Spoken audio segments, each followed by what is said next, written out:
오늘은 의대 설명에 맡아서 한번 진행을 해보도록 하겠고요. 이번에 설명에 진행을 맡게 된 신승용이라고 합니다. 잘 부탁드립니다.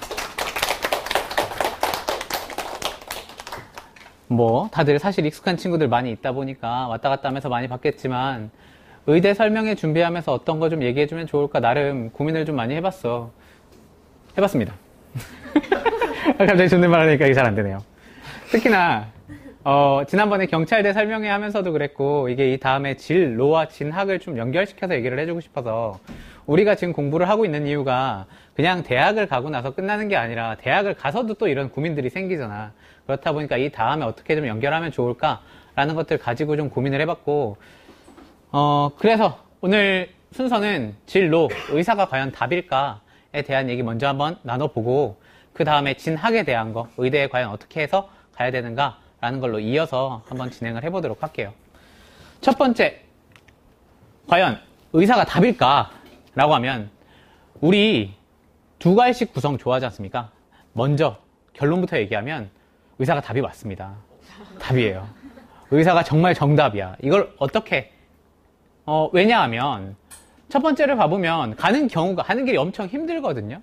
의대에 가고 난 다음에 일단 우리가 합격했다고 치자고 합격하고 나서 의예과라고 해서 그냥 기본 교양 같은 거를 배우는 시기가 2년이 있어요. 이때는 보통 그 학교들에서 많이 배우고 그 다음에 각 병원으로 흩어져 가지고 본과라고 하는데 이거만 4년을 또 겪게 돼. 그 다음에 의사 국가고시를 보게 되는데 이 시험도 쉽지 않다고 하지만 또 통과율 자체가 한 8, 90%는 넘는다고 해요. 대다수가 통과를 하는데 통과하는 만큼 사실 공부를 좀 많이 시키고 또 사실 통과를 못할 것 같으면은 못하는 학생들은 시험을 아예 못 보게 많이 제적을 한다고 하더라고요. 그렇게 해서 의사 국가고시를 통과하고 나면 바로 사실 개업을 할 수가 있어. 병원을 개업해가지고 나의 병원을 차릴 수가 있는데 나중에 다른 경우를 통해서도 마찬가지고 개업을 하게 됐을 때는 요즘 같은 경우에는 병원이 우리 여기 신촌 앞에만 봐도 수십 개의 병원이 있죠. 편의점 하나씩 들어있는 것 마냥 요즘엔 병원이 많다 보니까 새로 병원을 차려가지고 뭔가 이 병원을 꾸려나간다는 게 쉽지 않은 일이야. 일단 임대료 자체가 상당히 비싸게 형성이 돼 있고 거기에다가 간호사들, 간호조무사들 이렇게 고용까지 같이 하려면은 그 유지하는 비용이 만만치 않다 보니까 이 학원이잖아요. 이 학원을 운영하는 거에서 학원이 1년 이상 예를 들어서 학원을 새로 문을 열었단 말이야. 새로 문 연 학원이 1년 이상 이 운영이 계속 가능한 경우보다 병원이 1년 이상 지속되는 경우가 훨씬 더 확률이 낮다고요. 기본적으로 장비도 비싸고 하다 보니까 훨씬 더 힘들다고 하고 이미 기존에 있는 곳들이랑 너무 경쟁이 심하다 보니까 개업이라는 게 쉽지 않은 상황이고 그럼에도 불구하고 집에 돈이 좀 있다 라고 할 경우에 개업하는 것만큼 또 이렇게 쉬운 방법들이 또 없기도 하죠. 예를 들어서 새로 생기는 아파트라던가 이런 데 들어갈 수만 있다면 개업하는 건 상당히 이득이 될 수도 있을 겁니다. 그 다음에 인턴과 레지던트 과정을 겪게 되는데 인턴 같은 경우에는 각 과마다 이 의대에 가고 나서도 여러 가지 전공들이 있잖아. 그 전공들을 한 번씩 돌아보면서 내가 맞는 과가 어디 있을까 한 번씩 알아보는 기간을 인턴이라고 보면 되고 이게 1년이고 그 다음에 레지던트가 되게 되는데 레지던트는 말 그대로 한쪽에 머물다니까 하나의 전공을 선택해가지고 그 전공에 대해서 꾸준히 공부를 해나갈 수 있게 되는 그래서 전공의 과정이 또 한 4년이 있게 돼요. 그 다음에 전문의 자격시험을 보게 되는데 이 자격시험을 겪고 난 다음에 페이닥터나 이렇게 봉직의로 이제 재직을 할 수 있게 되는데 여기서 바로 이제 전문의 해가지고 페이닥터 가는 경우에 보통 페이닥터 하게 되면은 한 달 평균 해서 수익이 1,000만 원대는 나오게 돼요. 1,000만 원대는 수익이 나오게 되고 그냥 어디 이제 지방으로 가면 갈수록 의사의 숫자 자체가 줄어들게 되거든. 숫자가 줄어들게 되면은 거기서 의사를 구하기 더 힘들다 보니까 거기에서는 조금 더 페이가 더 뛰어가지고 연봉이 2억, 3억까지도 도달하는 경우들이 페이닥터 중에서도 생겨. 하지만 페이닥터 역시도 쉽지만은 않을 거야. 어찌됐건 월급쟁이란 소리니까 누군가의 밑에 있어야 되고 누군가의 시키는 일을 해야 되는 경우들이 많이 생기니까 예를 들어서 이 학원에서도 우리 원장님께서 뭔가 하는데 자기가 하기 싫은 건 날 시킬 거거든. 그래서 내가 이게 시다발이 다 해야 되고 이런 것들이 생기다 보니까 하기 싫은 검사라던가 이런 것들 전부 다 이제 보통 페이닥터들이 많이 맡아가게 되겠죠. 이게 아니면 학문을 조금 더 이어가는 방법들도 있을 거야. 아예 여기서 연구직으로 가기 위해서 석박사 통합과정을 겪는 경우들이 있고 레지던트까지 끝나고 난 다음에 전문의 상태에서 조금 더 이제 나의 전문적인 학구열을 불태워보겠다. 내 교수의 과정을 한번 밟아보겠다. 라고 할 경우에 석박사 통합과정을 또 겪게 되고, 여기서 이제 끝나고 났을 때 펠로우라고 해서 전임의가 돼요. 그 교수 바로 밑에서 교수가 시키는 것들을 이것저것 전부 다 도와주게 되는 역할들을 하는 게 전임이라고 하고, 여기서 이제 이 과정을 겪고 난 다음에 그 중에서 이제 특수한 소수들이 사실 교수가 될 수 있는 거기 때문에, 의대 교수가 된다는 거는 정말 엄청 그 확률상으로 줄어들 수밖에 없는 쉽지 않은 길이 되겠다. 또 그 사이사이에 남학생들 같은 경우에는 군의관, 군대 한 번씩 갔다 와야 되죠. 군대가 또 3년 있다 보니까 어찌 됐건 내가 뭔가 돈을 제대로 벌게 된다라는 시기까지 걸리는 시기 자체가 상당히 오랜 기간이 걸리고, 그만큼 공부를 많이 해야 되는 상태에 놓이게 된다는 거지. 이미 의대를 갈 때 상위 0.3% 4%대에서 막 한번 걸러지는데, 걸러진 친구들이 다시 한번 또 그 안에서 경쟁하고 또 걸러지는 경쟁을 계속 해 나가가지고 요 끝까지 도달하는 과정이다 보니까 결코 그 과정이 쉽지만은 않을 거고, 어려운 과정이 될 수도 있습니다. 그렇다 보니까 사실 게다가 또 나중에는 또 다른 방향들도 있을 거야. 아예 그 의대를 나왔다고 해서 무조건 의사만 하는 게 아니라 또 다른 아예 연구직으로 간다거나 아니면 의학 관련된 또 다른 일을 한다거나, 어디서건 의대와 관련된, 보건과 관련된 일들은 있을 테니까 거기에 전문가나 자문을 구할 수 있는 쪽으로 조금 더 있을 수도 있을 것 같아요. 예를 들어서 이 대통령 후보 중에서도 의대 출신이 있죠. 라는 경우도 생길 수 있고, 대통령이 될 수도 있을 거고요. 안 될 수 있을 것 같지만. 그리고 뭐가 있을까? 하여간 등등. 가는 길 자체가 상당히 쉽지 않다. 쉽지 않은데 그럼에도 불구하고 의사가 정답일 수밖에 없어요. 가장 첫 번째는 점점 가면서 우리 4차 산업혁명 얘기 많이 하시잖아요. 그래서 그런지는 모르겠는데 어찌됐건 점점 산업혁명이 가면서 새로 생겨나는 일자리들도 제법 많을 거고, 줄어드는 일자리도 많이 생길 건데, 그 중에서 항상 상위에 랭크되어 있는 게 의료나 보건 서비스 관련된 직군 상당히 상위에 랭크되어 있고 늘 꼭 필요한 쪽에 있다라고 랭크가 되어 있기 때문에 상당히 많이 일자리가 빠르게 더 꼭 필요한, 그러니까 사라지진 않을 직업들이 될 확률이 가장 크고, 아까 말했듯이 우리가 흔히 볼 수 있는 의사만이 아니라, 우리 사실 의사를 보게 된다는 게 그냥 요 앞에 있는 병원 갔는데 한 2초 정도 보더니 감기네요 하고 약 주고 끝나잖아. 그래 놓고서 5,000원씩 받는데, 거기에서 끝날 게 아니라 사실 더 다양한 형태의 의사들이 필요하게 되는 시점이 분명히 올 거라서 그런 쪽에서 많이 필요하지 않을까 하는 생각이 들고, 다음에 보면은 얼마나 버는가가 또 우리 상당히 중요한 문제잖아. 의사들이 얼마나 벌 수 있는가 중에, 내가 이거 조사하던 와중에 한번 이제 뉴스에서 나왔더라고. 이번 통계청에서 2017년 4월 25일에 조사한 거예요. 얼마 전이죠. 얼마 전에 조사한 자료인데, 전체 임금 근로자, 그러니까 월급을 받고 노동을 한다라는 근로자들 중에서 11.4%가 100만 원 이하를 받는다고 돼 있어요. 월급을 받는데 100만 원 이하야. 33.8%가 100에서 200만 원 사이야. 그러니까 월급 받는 사람들 중에서 45.2%는 사실상 200만 원 이하의 월급을 받고 있단 말이야. 우리가 흔히 보는 월급쟁이들이 거의 이런 상태에 놓여 있게 되는데, 상대적으로 좀 많이 받는 직업이라고 하면 관리자들이 거의 대다수가 압도적으로 좀 더 돈을 많이 가져가고, 나머지 이제 좀 더 단순 노무가 돼줄수록 돈을 덜 받을 수밖에 없는 구조가 되는데, 그러면 200만 원 이하를 받게 되는 게 45%라는데 과연 의사는 얼마나 받는가라는 것들이 옆에 나온 표로 이제 비교를 해볼 수 있겠는데, 봐보면 이거는 월급이 연봉이 1년에 얼마나 이제 상승을 많이 했느냐. 2009년에서 14년까지 5년을 기준으로 봤을 때 다른 일반 근로자들이 3.2%가량 향상되는 그 5년 동안에, 의사들 같은 경우에는 연평균에서 5.2%가 향상하게 돼요. 그래서 연봉이 꾸준히 올라가지고 지금은 1억 6,500이다 라고 하는 데까지 왔어. 이게 2014년 기준이야. 그러니까 여기서부터도 또 조금씩 더 상승을 해가고 있겠죠. 지역별로 전문의가 1인당 인건비가 얼마나 되느냐라는 건데, 전문의라고 하면 아까 말했던 것처럼 레지던트 과정을 겪고 있는 친구들에서 얘기를 많이 할 거예요. 가장 높은데 우리 울산이 가장 높아요. 우리 울산 있지 않습니까? 울산 2억 6,300만 원까지 나옵니다.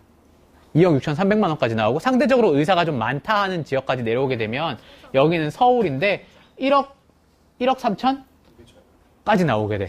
그러니까 점점 의사가 좀 더 이제 희소성이 높을수록 당연히 가격이 올라가는 거니까 좀 더 희소성이 올라갔을 때 가격이 올라가. 그러면 이 연봉이면은 뭐 예를 들어서 2억 6,300이라고 하면은 이것만 해도 한 달이면 얼마야? 라는 꼴이 여기랑 비교했을 때 압도적으로 올라갈 수 있게 되는 얘기들이 나올 수 있다는 거죠. 돈이 중요하죠. 다음에도 돈 얘기입니다. 그래서 얼마나 벌까라는 얘기 조금 더 해볼게요. 레지던트 1년 차야. 인턴 끝나고 나자마자 레지던트 됐을 때 2015년 기준인데 15년 기준으로 강릉 아산병원에 들어가게 되면은 5,865만 5천 원을 받게 돼요. 연봉이. 그렇게 되면은 한 달 평균으로 따지게 되면은 보통 한 500, 400, 450, 500? 이 정도 나오게 되겠죠. 그냥 인턴 끝나고 난 다음에 대학 졸업했다, 인턴 했다, 그 다음에 레지던트 1년 차에 받게 되는 연봉이 이 정도가 돼요.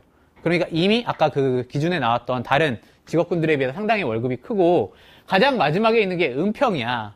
서울 은평병원에 있는 친구들인데 얘네가 한 2,990, 거의 한 3천만 원 돈 얘기 나온대. 그러면 그 중간치 따져가지고 원광대 병원에 있는 친구들 레지던트가 얼마나 비용이 나오는가 봤더니 얘가 한 4,300만 원 정도 나오는데 이 금액을 월급으로 환산하니까 한 360만 원 돈 나온단 말이지. 그게 어느 정도 돈이냐면 문과 기준으로 따졌을 때 문과 친구들 졸업하고 난 다음에 행정고시 본다고 준비하는 친구들 많거든. 행정고시를 패스했어. 그 행정고시를 패스해서 사무관이 됐는데 한 5년, 6년 정도 근무를 하게 되면 5급 15호봉이라는 정도가 돼요. 그러면 그 기간을 겪고 난 다음에 보통 행정고시를 준비한다는 것 자체만 해도 3년, 4년, 5년, 10년까지도 준비하고 오늘 내가 양화대교 건너오는데 양화대교 옥상에 누가 뛰어내리겠다고 사법고시 다시 살려내리라고 하는 거 흔들고 있더라고. 미안하지만 아마 문과 친구일 거야. 힘들거든. 그거에 비해 상대적으로 우리가 가져갈 수 있는 것들이 좀 많고 이것들을 우리가 노리기 위해서 사실 아까 그 힘든 과정들을 다 겪고 의대를 가려고 하는 게 크지 않을까 싶은 생각이 듭니다. 어찌됐건 그래서 의사가 정답이야. 의사가 돼야겠어. 의사가 되는 게 정말 정답이고 꼭 돈 얘기를 좀 많이 했는데 돈 얘기뿐만 아니라도 우리가 뭔가를 이뤄낸다? 라고 했을 때 꼭 돈이 아니라 내가 어차피 사는 게 다들 힘들 텐데 그 힘든 과정 속에서 뭔가를 자기의 보람을 찾고 자기가 하고 싶은 것들을 할 수 있다라는 게 아무래도 의사 쪽이 좀 더 많지 않은가 라는 생각이 들어서 이쪽 얘기를 구성해봤어요. 돈 얘기는 이제 그만하고 다음 우리 의대 가는 법으로 넘어가 보겠습니다. 의대 가는 법 얘기를 해볼게요. 지금 자료집 봐보면은 자료집을 나눠주려고 했는데 자료집을 이미 다 나눠준 것 같더라고요. 다 가지고 있나 모르겠네. 보면은 정시가 한 장이고 수시가 페이퍼고 그 다음에 학교별로 모아놓은 걸 하나씩 줬어. 이거 하나만 뒤로 전달해 줄래? 봐보면 학교별로 모아놓은 자료 같은 경우에는 여러 학교들을 다 모아놓은 자료들이라 각 대학별로 좀 특이사항들이 있는 경우들이 있을 것 같아. 우리 아마 대다수 친구들이 사실 내신으로 가기는 쉽지 않을 거라서 혹시 내신이 가능하다 할 만한 친구 있나요? 1.32 때? 그쵸? 그럼 논술 아니면 정시겠죠? 그럴 줄 알고 그쪽으로만 준비를 했어요. 다른 쪽에 사실 힘들 것 같아서. 갈 수 있으면 사실 또 딴 데 갔다 왔겠지 하는 생각을 좀 했거든.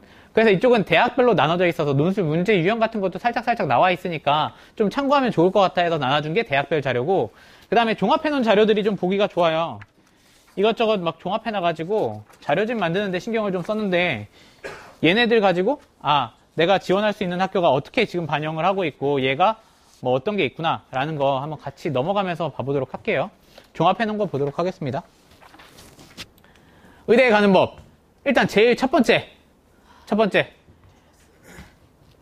의전원이 사라지게 되면서 전체 인원 자체는 사실 늘어나게 됐거든. 근데 늘어나게 되는 만큼 작년보다 조금 더 늘어나서 2,581명까지 늘어났는데 근데 우리가 갈 수 있는 거는 사실상 여기 있는 정시 전형에 있는 940명 정도가 거의 전부라 여기에다가 논술 전형 더하는 게 거의 한계란 말이야. 그렇다 보니까 그렇게까지 막 많은 상황은 아니다. 게다가 이게 의전원이 사라지면 좀 늘어났다 하는 소문들이 많다 보니까 점점 지방 의대에도 몰리는 인원들이 많아지고 있어. 이미 뭐 여기에도 있지만 뭐 서울대, 연대, 고대를 이미 재학 중인 친구들 같은 경우에도 다시 한번 돌아와가지고 의대를 도전하는 친구들이 많아지고 있는 추세고, 예년 같았으면은 야 서울대 갈래, 지방의대 갈래, 뭐 연대 갈래, 지방의대 갈래 라고 했을 때 서울대나 연대를 택하는 친구들이 많았다면, 요즘에는 확정적으로 의대를 가서 나의 직업을 택하겠다 라는 친구들이 더 많아져서 그 빵꾸 나는 경우들이 점점 줄어들고 있는 게 요즘에 가장 큰 추세고, 점점 경쟁은 좀 심해지고 있다라고 보는 게 좋을 것 같아요.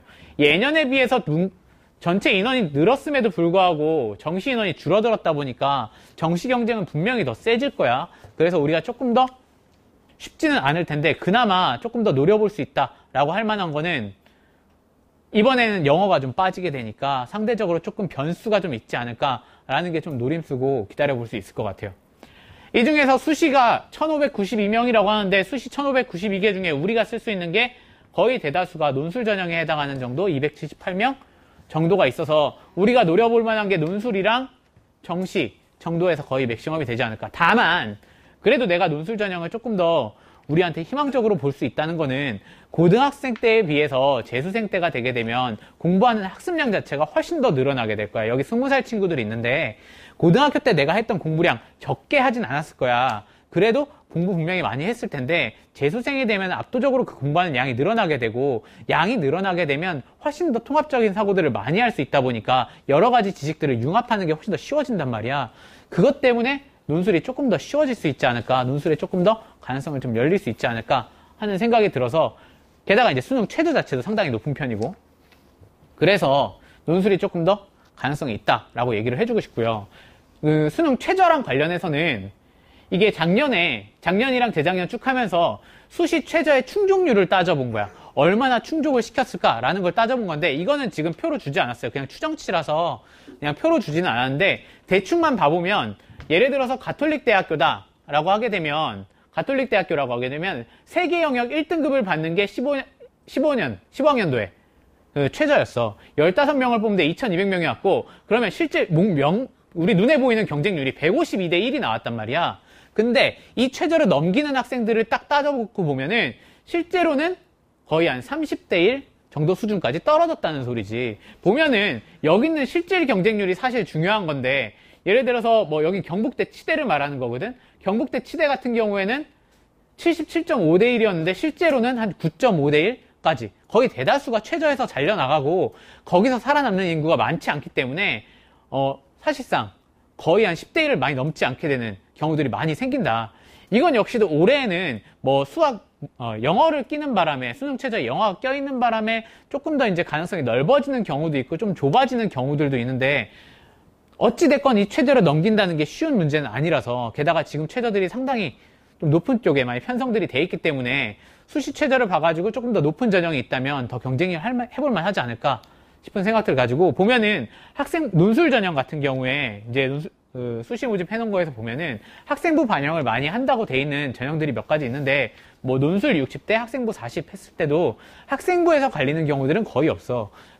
친구들이 학생부에서 갈리는 경우들은 거의 없고, 논술 문제가 어차피 어렵게 나오기 때문에 여기서 갈리는 경우들이 훨씬 더 많고, 그 논술 문제에서 갈리고 나더라도 이렇게 아예 뭐 수능 최저를 못 맞추고 떨어지는 친구들이 많은 상황에서 다시 한번 경쟁을 하는 거니까 훨씬 더 해볼만 하다라는 쪽으로 생각을 해보면 더 좋지 않을까 싶은 생각이 듭니다.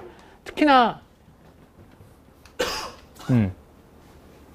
그래서 한번 준비를 해봤어요. 그렇게 해서 우리가 수시는 아마 논술 전형 정도에서 준비를 해볼 수 있을 것 같고, 바로 정시로 넘어갈게요. 정시 얘기를 조금 더 해봐야 될 것 같은데, 기본적으로는 이번에 조금 바뀐 게, 순천향대랑 이대가 인문계 애들을 조금 더 모집을 하려고 해요. 이대 같은 경우에는 아예 그냥 문과 모집 인원들을 6명을 따로 모집을 해놨고, 걔네들 같은 경우에는 문과 수능 만점 받으면은 아마 갈 수 있지 않을까 싶은 정도가 생각이 돼요. 만점 받아야 되겠지. 아니면 뭐 사탐 하나 틀리는 정도? 문제에서 있을 수 있지 않을까 싶어요. 그래서 그 경쟁이 상당히 심할 것 같고, 순천향대 같은 경우에는 문과를 받는다고는 돼 있지만 실질적으로는 받을 수 없는 구조로 해놨어. 수학 가형이랑 과탐에다가 가산점을 줬는데 100분위를 반영하는데 가산점을 10%씩 줬단 말이야. 그러면 내가 100분위가 90이어도 99가 되는 경우잖아. 그렇기 때문에 문과에서 여기를 역전할 수가 전혀 없는, 만점을 받아도 역전이 안 되는 경우들이 생길 수밖에 없는 게 순차향대라서 사실상 안 되지 않을까라고 생각을 해요. 뭐 선택 과목 이렇게 제한들이 있는 과목들이 있는데 뭐 거의 대다수가 다른 것들이 없죠. 가산점 부여하는 대학들, 투과목에 가산점 부여하는 대학들이 조금 있는데 봐보면 단국대 천안이나 동국대 경주 같은 경우에 그 투과목에서 가산점 조금씩 더 줄 수 있도록 하고 있고요. 동아대는 화투나 생투에서 가산점, 그 다음에 한양대 같은 경우가 또 한번 가산점을 주고, 순천향대는 아까 말했던 대로 수학이랑 과탐에서 가산점을 주는데, 얘들 같은 경우에는 투과목이 유리하다 불리하다 이것 때문에 사실 선택에 많이 고민들을 가지고 있잖아. 이 투과목을 해야 되나 말아야 되나 하는데, 요거는 저게 훨씬 더 클 것 같아요. 수능 난이도 따라서 너무 유불리가 달라질 문제라서 어떻게 확정지어서 얘기하기가 쉽지만은 않을 것 같아. 어차피 변환 표준을 사용하는 학교들이 최상위에선 더 많고, 그렇다 보니까 그거에 따라서 그때그때 이제 나오는 결과 가지고 분석을 해보는 게 맞지. 그렇다 보니까 가장 먼저 얘기하고 있는 게 일반론적으로 너희들이 좋아하는 과목을 해라. 내가 잘할 수 있는 과목, 내가 좀 덜 지겹게 공부할 수 있는 과목들을 하라는 게 가장 첫 번째가 되지 않나 라고 생각이 좀 듭니다. 그래서 이미 투과목을 좀 하고 있고, 내가 이제 그 투과목에 나름 자세를 보이고 있다. 만점까지 내가 노려볼 수 있을 것 같다 라고 하는 친구들은 투과목을 꾸준히 해보는 게 제 생각에는 더 좋을 것 같아요. 물론 지금 지원 생원이 많이 유리하다고 얘기들 많이 나오고 있거든. 근데 그 역시도 알 수 없는 카드가 될 확률이 더 크다. 어차피 수능 시험 나오고 결과치 나와봐야지 이게 유리했다 불리했다 라고 결과론적으로 얘기를 할 거란 말이야. 그러니 그 뒤에 다시 보는 게 좋을 것 같다. 면접 실시하는 대학교들인데 요즘 서울대를 필두로 해가지고 면접의 중요성이 많이 강화되고 있어요. 인성이 참 좋아야 된다라고 얘기를 하는데, 인성 뭐 아주 뭐 쓰레기지만 하지 않으면 그렇게 크게까지 막 당락을 좌우하는 그런 요소까지는 안 나오고 있는 것 같아요. 그래서 그 전에 이제 그저 기존 점수까지, 예를 들어서 우리가 기본적으로 전략을 가져갈게, 아마 논술이 전부 다 수능 이유가 되다 보니까 논술 전형 내가 지원하고 싶은 데다가 지원해 놓은 다음에, 그 다음에 내가 수능을 봤을 때 어느 정도 점수대가 나왔다라는 게 나오고 나면은 인성 문제나 면접 관련된 문제들, 이번에 서울대 의대 한번 지원해 봐야겠다라고 했을 때 그 관련 지문들 생각해보고 내가 어떻게 나의 인성을 속일 것인가 준비를 하다 보면 그러면 충분히 가능해보지 않을까 싶은 생각이 듭니다. 또 그 문제는 더 솔직히 얘기하면, 우리도 사실 사람을 딱 만난 다음에 좀 몇 번 더 지나고 나면은 금방 그 사람에 대해서 어떤 사람이구나, 이 사람 좀 인성이 착한 것 같다, 안 좋은 것 같다 금방 알아내게 되는데, 교수님들은 사람을 계속 보고 봐왔던 사람들이잖아. 학생들을 꾸준히 봐왔던 사람들이라서 이거를 마냥 준비를 미리미리 해서 뭔가를 만들어낼 수 있다라고 하는 게 쉽지만은 않을 거예요. 다만 그냥 수능 끝나고 난 다음에 준비를 하는 정도의 선에서 있을 수 있지 않을까 싶고요. 학생부를 반영하는 대학교도 있다고 하지만 여기서 학생부에서 엄청나게 막 변별력이 있는 것도 마찬가지로 아니라서 수능 점수 하나 더 맞는 게 훨씬 더 큰 문제다 라고 보면 될 것 같습니다. 지역인재 전형이 있는데요. 우리 지방 친구들 좀 있으니까 지역인재 전형은 무조건 유리합니다. 특히나 충남대 같은 경우에는 다른 것보다 지역인재로 제일 많이 뽑고 있어서 그 지역에 있는 의사들을 확보하려는 게 제일 커요. 예를 들어서 내가 충남대를 나왔다고 치자고, 충남대를 나왔는데 갑자기 서울로 와가지고 서울에 있는 의사를 하려고 서울에 있는 의과대를 졸업한 친구들이랑 경쟁하는 경우가 상대적으로 덜 하게 될 수밖에 없어. 왜냐면 학교에 연고도 없지. 내가 이제 충남 출신이니까 충남 지역 인재를 이제 들어갈 수 있는 거 아니야. 그렇다 보니까 그 지역의 의사들이 조금 더 부족하다라고 할 경우에, 그렇게 느끼는 대학들 같은 경우에는 훨씬 더 지역 인재를 좀 많이 선호하고 좀 많이 뽑으려고 하고, 점수상으로 엄청나게 막 유리하다라는 건 아니지만 아무래도 경쟁이 덜 할 수밖에 없기 때문에 훨씬 더 유리한 점들이 있지 않을까 싶습니다. 동재야, 우리 에어컨 좀 끌까? 춥죠? 네. 나도 추워. 넘어가 볼게요. 그래서 정시 지원할 때 우리가 어떤 것들 파악해보고 가야 되나 라는 거 3가지만 알아볼게요. 맨 첫 번째 해야 되는 거는 내가 어느 위치에 있는가 위치 파악 먼저 할 거고, 그 학교별로 반영비 한 번씩 좀 생각해 봐야 될 거고, 그 다음에 모집군별로 가나다군에 어떻게 지원을 하는 게 좋을까라는 거 생각해보는, 그냥 3단계 정도면은 정시 지원을 어떻게 해볼까라는 것들 생각을 해볼 수 있을 것 같아.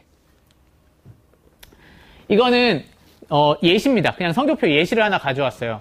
내 원점수랑 표준점수만 가지고 얘기를 했거든. 보니까 이 친구 같은 경우에 작년 수능 기준이야. 작년 수능 기준으로 아니야, 예상이에요. 내가 그냥 만들어냈어, 보고. 알았죠?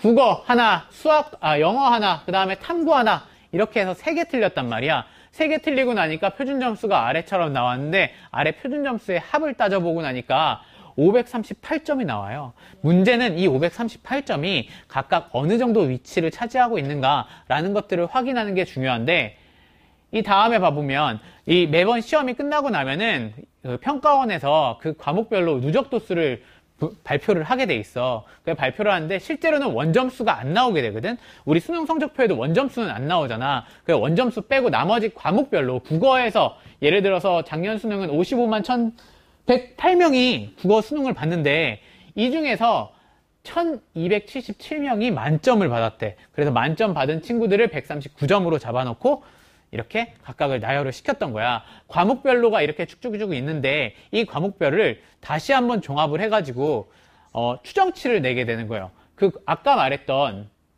왜? 뭐 이상한가요? 이 과목별을 그냥 이거는 단순 과목별이니까 네 과목을 조합을 해야 되잖아. 국어, 수학, 영어에다가 지금 탐구를 뺐는데 과탐은 8과목이나 되죠. 그 8과목까지 다 조합을 해가지고 조합했을 때 어떤 점수대가 나올 것인가 라는 것들을 따져봤는데 허랍 줘라. 그래서 아까 이 친구 같은 경우에 538점을 받았잖아. 538점을 받았던 친구가 상위 몇 퍼센트 정도에 해당할 것인가 라는 거를 추정치를 내리게 돼요. 도수분표 추정치를 내리게 되는데 요 추정치를 내리는 기관들이 여러 개 기관들이 있어. 메가스터디에서도 하는데 나는 개인적으로 이땡사와 그 다음에 뭐 물땡 공금 뭐 이런 에서 많이 수집을 해. 수집해가지고 그 각각의 이제 나름 이 도수분표들을 비교를 해보는 거야.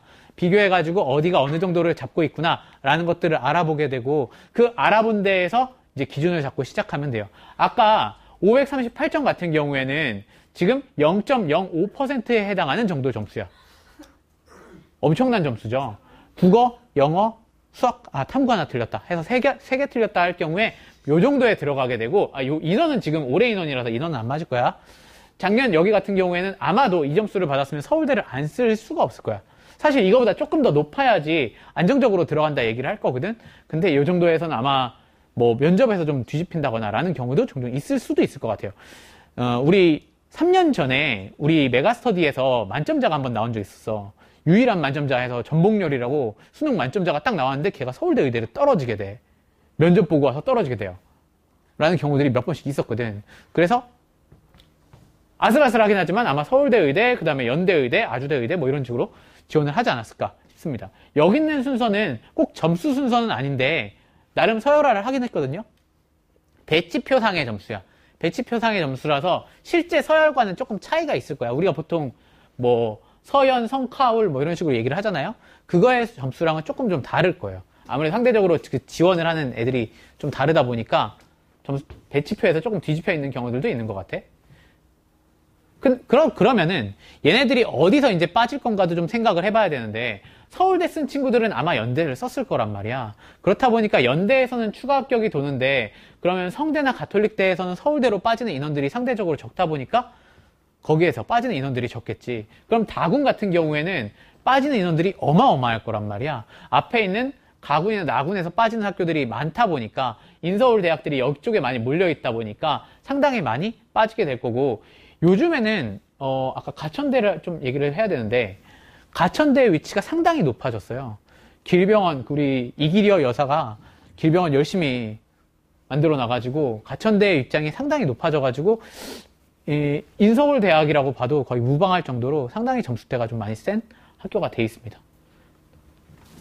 그러면 실제 사례를 가지고 한번 봐볼게요. 이 친구는 실제 사례예요. 우리 밖에 보면 우리 일요일마다 토요일 일요일마다 오는 그 친구 있죠. 양혜림이라고 경희대 의대 간 친구가 있거든요. 그 친구 성적표예요. 실제로 이 정도 성적을 받았어. 국어 하나 틀렸고 수학 하나, 영어를 아마 2개 틀렸고 생명 하나, 그 다음에 화학 2개. 이렇게 틀려가지고 전체 총 표준 점수의 합이 531점 정도가 나왔거든. 531점 정도가 나오니까 위치상으로는 한 요 정도가 돼서 전체에서 0.25% 정도 된다라는 정도의 그냥 점수대가 나왔어. 그 여기에다 위치를 잡아놓는 거야. 여기를 위치를 잡아놓고 여기서 이제 어떻게 할 것인가 고민을 하는데, 이 친구가 아무래도 영어를 상대적으로 못 봤잖아. 그렇다 보니까 영어 반영비가 조금 더 작은 대학들 노리면서 지원한 데가 경희대를 지원했고, 그 선생님께서는 그 다음에 선생님이 아니라 이 학생께서는 경희대를 지원했고, 그 다음에 한양대, 그 다음에 순천향대를 지원을 하게 돼요. 그래서 순천향대 같은 경우에는 거의 이제 딱 맞는 대학인데다가 영어 반영도 사실상 그렇게 크지 않아가지고 거의 100% 붙을 것이다 라고 생각하고 지원한 데가 순천향대였고, 어찌됐건 다군이니까 앞으로 빠지는 데가 많아서, 게다가 순천향대 인원도 많잖아. 그래서 무조건 붙을 거다 라고 했는데, 사실 여기도 순천향대도 예비가 떴어. 그래서 앞에 꽉꽉 지원하고 가군, 나군 지원했던 친구들이 다군에다가도 지원을 많이 해서 이때도 예비가 제법 떴었던 것 같고요. 경희대 같은 경우에도 예비 떴고, 한양대에다가도 예비가 떴는데 마지막까지 한양대는 뚫리지 않아서 한양대에서는 실패를 했고 경희대에 합격을 하게 된 케이스가 있어요.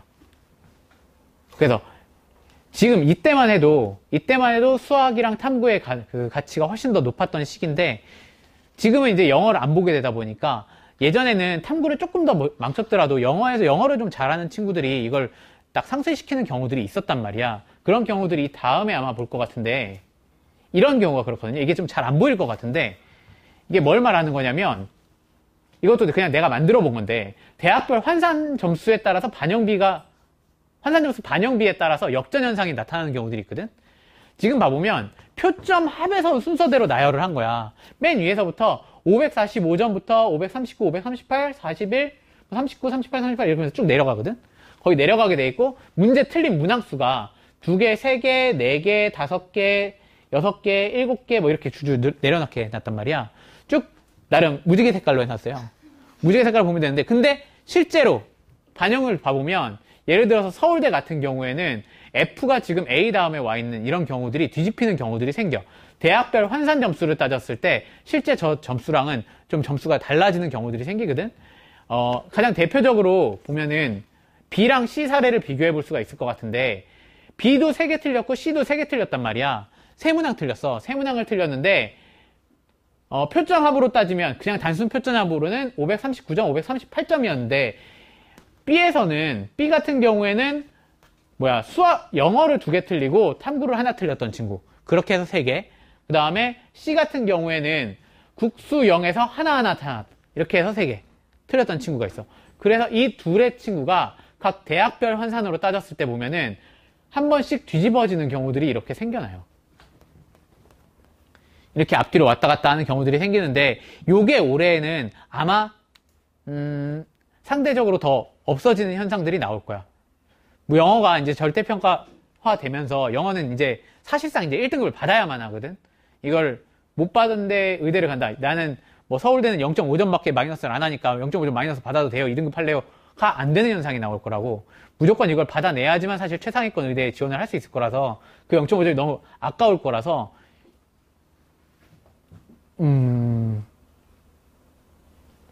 받을 수 있도록 해야 될 겁니다. 요거 영어 점수에서 조금 더 뭉개가지고, F 같은 경우에도 그거거든? F가 영어 만점이고 나머지에서 틀려가지고 5개 틀린 친구인데, 가톨릭대 의대 같은 경우에는 영어를 30% 반영을 했었단 말이야. 그렇다 보니까 얘가 도리어 2개 틀렸던 친구보다 환산 점수가 높게 나오는 경우가 생겨날 수 있어. 놀랍지 않습니까? 5개 틀렸는데 2개 틀렸다 라는 경우보다, 수학 2개 틀린 친구보다 역전을 하는 경우들이 생긴다고. 이래서 대학별 환산치를 나중에 따져보는 게 상당히 중요한 문제가 될 거고, 요거는 아마 너희가 수능 볼 때쯤에 서부터 해가지고 자료 모아서 계산기를 다시 한번 또 만들게 될 거야. 그래서 이렇게 점수대를 학교별로 어떻게 환산해가지고 점수대를 좀 다시 만들어 볼 건가 라는 것들이 나올 거고요. 그렇게 해서 아마 계산을 다 해줄 수 있도록 담임선생님들하고도 같이 해서 만들어 주도록 할 겁니다.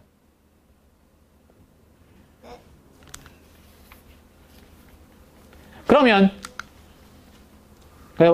아까 말했던 대로 저거 반영비가 중요하다, 반영비가 상당히 중요한 문제를 차지한다 라고 했으면, 지금 내 위치를 한번 생각을 해보자고. 지금 내 위치, 우리가 모두 다 같이 본 시험이 있죠. 아까 우리가 그냥 누적 도수를 봤는데 2017년도 수능 가지고만 봤었는데 요거를 다시 한번 환산해가지고 2017년 3월 서울시 교육청 가지고 한번 만들어 봤어. 그렇지. 나도 잘 안 나.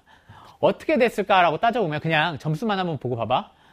얘는 국수탐을 가지고 점수를 만든 거야. 국수탐을 가지고 만드니까 가장 위에 0.04%에 해당하는 게 293점이야. 국수탐에서 아마 뭐 수학 하나 틀리고 그 다음에 그럼 4점. 그 다음에 3점짜리 뭐 하나 틀릴까? 뭐 국어 하나 틀리고 하게 되면 7점 나갔잖아. 7점 나갔을 때 표점이 한 440 될 거고 얘가 0.04% 정도에 해당하게 될 것이다. 라면서 쭉 다시 한번 서열화를 한번 시켜봤어요. 그래서 앞에 옆에 있는 대학들이랑 좀 맞춰가지고 한번 서열화를 시켜봤는데 아까 보니까 그러면 서연, 성카울 요 가장 메인 5개 의대에 갈 수 있다. 빅5 안에 갈 수 있다. 라고 하는 게 보니까 290점이 한 10점 나가도 되네. 괜찮지 않습니까? 희망사항이고요. 사실은 얘가 서울시 교육청 시험이었다 보니까 서울시 교육청 시험이어서 상대적으로 제 학생만 보고 있는 거잖아. 고등학생만. 그렇다 보니까 아마도 요게 재수생이 끼게 되면 상대적으로 퍼센테이지가 더 올라갈 확률이 더 커요. 점수대가. 그렇게 될 확률이 큰데 일단 눈에 보이는 고등학생들만 놓고 보면은 요 정도 점수대가 좀 형성이 돼 있었다. 라는 거 한번 그냥 확인해 볼 수 있으면 좋을 것 같고 나중에도 계속 이런 것들을 환산해 주면서 아까 말했던데 이걸로 위치 파악해 놓고 그 다음에 다시 또 반영비 따라서 대학별 환산 점수 따라서 계산을 다시 한번 또 해봐야 된다 라고 보면 좋을 것 같습니다.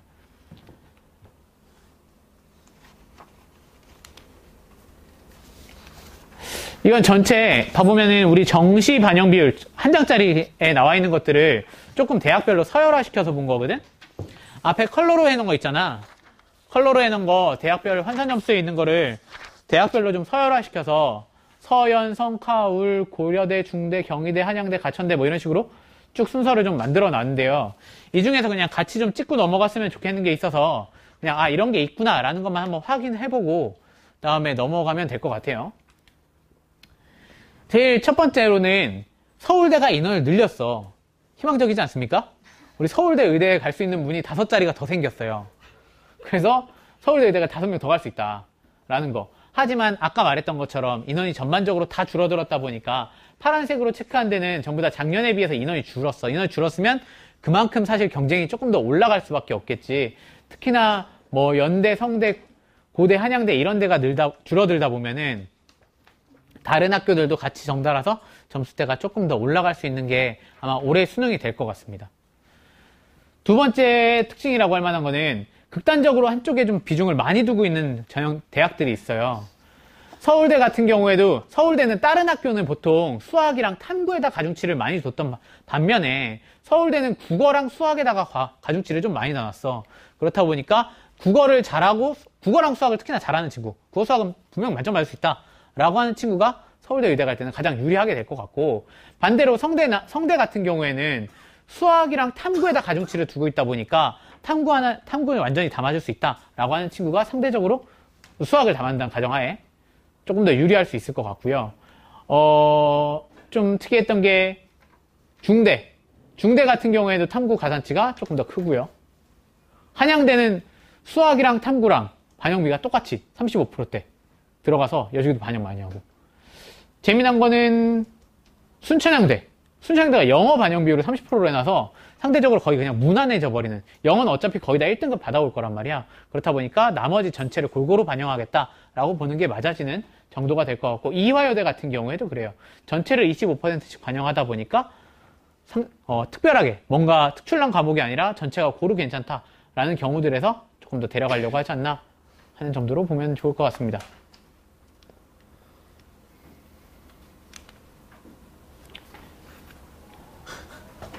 이거는 우리가 이번 가장 최신에 봤던 생각이 나는 모의고사 점수예요. 그죠?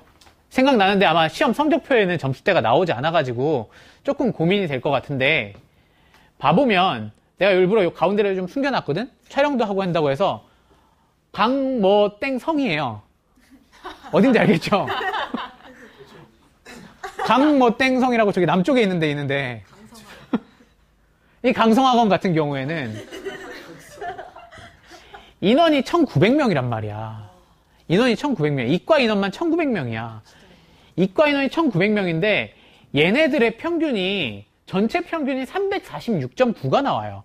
이거는 실채점 표준 점수 기준이야. 우리가 받아본 성적표에는 변환 표준 점수만 나와 있었잖아. 이거 말고 실제로 받은 표준 점수가 나오게 돼 있는데 이게 46.9점이 나왔다는 거지. 그러면 346.9가 대단하다가 아니라 그게 우리와 얼마나 차이를 가지고 있는가 이걸 사실 생각해야 되는데 우리 학원은 요 아래에 있단 말이지. 우리 학원이 신모 땡 간대요. 신가 277.2점이 나왔어. 전체 평균이. 그러면 저 하위권 친구들 좀 빼버리고 상위권 30%만 누적을 한다 해도 329가 나왔으니까 329랑 346이니까 우리 상위 30%랑 저쪽에 전체의 평균을 따져봐도 상대적으로 차이가 나. 무슨 얘기인지 알겠죠? 우리 빌보드 붙는 거 가지고 상당히 마음에 타격들 많이 입고 있잖아요. 이 빌보드가 붙는데 신촌 메가에서 탑 10 저기 10명 붙어있는 애들 있죠. 10명 붙어있는 애들의 평균이 359.4야. 359.4인데 얘네들이 전체 평균은 346이고 상위 평균이라고 하면은 상위 30%가 369.4가 나왔어요. 그러면 1900명 중에 30%라고 해도 얘네가 이미 몇 명이야? 600? 근데 의대 아까 정시 전체 인원을 합하니까 940명이었는데 쟤네 600명이 점수의 평균이 사실 저 정도가 나오다 보니까 우리가 탑10 하는 거 사실 그 이상을 만들어내야 된다는 거지. 그렇다 보니까 우리가 해야 될 공부들이 상당히 많다는 거고 그래서 더 열심히 공부하라고 담임선생님이고 강사 선생님들이고 다들 옆에서 얘기를 하고 있는 거고요. 이게 의사가 된다는 거는 분명히 큰 의미를 가지고 있어. 돈을 많이 버는 거 분명 좋은 일이고 훌륭한 일이야. 거기다 더불어서 내가 누군가를 도와줄 수 있고 뭔가 보람을 얻어낼 수 있고 이 사회적인 명예를 얻을 수 있고 이걸 다 할 수 있는 직업이 사실상 그렇게 쉽지가 않단 말이지. 근데 그것들을 해낼 수 있는 게 의사라는 직업이고 거기에 가는 길이다 보니까 그만큼 좀 힘든 루트인 것 같기도 해요. 많이들 노리고 있고 그런 만큼 우리도 조금 더 많이 투자를 해야 되지 않을까 싶은 생각이 듭니다. 설명에 막판 하려고 했는데 이게 점점 겁만 준 것 같아서 마지막에는 명언으로 마무리할게요.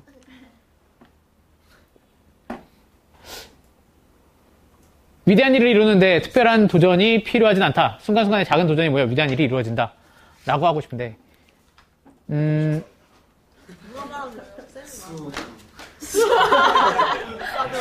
마지막에 어떻게 마무리를 할까 하다가 우리가 뭔가를 이뤄내려고 하다 보면 거창한 일을 하려다 보니까 뭔가 거창하게 준비를 하고 거창하게 뭔가를 해야 된다라는 계획 속에서 압박감을 느끼는 경우들이 많은데 아마 우리가 여기 오는 하루하루가 그럴 거고 오늘 하루도 그렇게 마냥 쉽지만 않았잖아. 이 하루하루들이 쌓일 거고 그 시간들이 쌓여서 좀 더 큰 결과물들 만들어낼 수 있지 않을까 싶은 생각 듭니다. 막 급하게 좀 마무리를 짓는 것 같아서 많이 얘기를 못 해줄 것 같은데 앞으로도 어차피 이제 계속 이제 좀 전달들을 많이 할 거고 아까 말했던 대로 나중에 정시까지도 계속 도와줄 수 있도록 많이 신경 쓸 테니까 열심히 공부해서 꼭 좋은 결과 우리 의대를 많이 찍어낼 수 있는 결과 만들어낼 수 있었으면 좋겠습니다. 여기까지 할게요. 감사합니다.